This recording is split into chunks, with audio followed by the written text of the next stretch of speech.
చలికాలం ప్రారంభమైంది. పెద్దలు, ముసలివాళ్ళు, ఇంట్లో ఉన్న ప్రతి ఒక్కరూ జాగ్రత్త. స్వెటర్లు వాడండి, సాక్సులు వాడండి, థర్మల్స్ వాడండి. ఎప్పుడు బాడీని వామ్గా ఉంచుకోండి. చలిలో తెల్లవారుజామున, సాయంత్రము చలిలో బయటికి మ్యాక్సిమం చిన్నపిల్లల్ని, ముసలి వాళ్ళని అవాయిడ్ చేయండి బయట తిరగడము.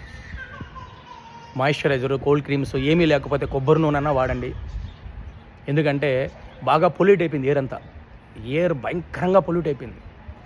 మీరు బయట తిరిగేటప్పుడు మాస్క్ ధరించండి. కోవిడ్ టైంలో ఎలా అయితే ఉన్నారో ఇప్పుడు వచ్చే 3 నెలలు అలానే ఉండండి.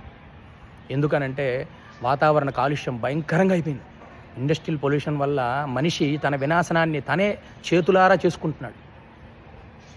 డెవలప్మెంట్ అన్న పేరుతో అడవులను నరికేసేసి వెహికల్ పొల్యూషన్, ఇండస్ట్రియల్ పొల్యూషన్, దీనివల్ల మనం పీల్చే గాలి కలుషితం అయిపోయింది.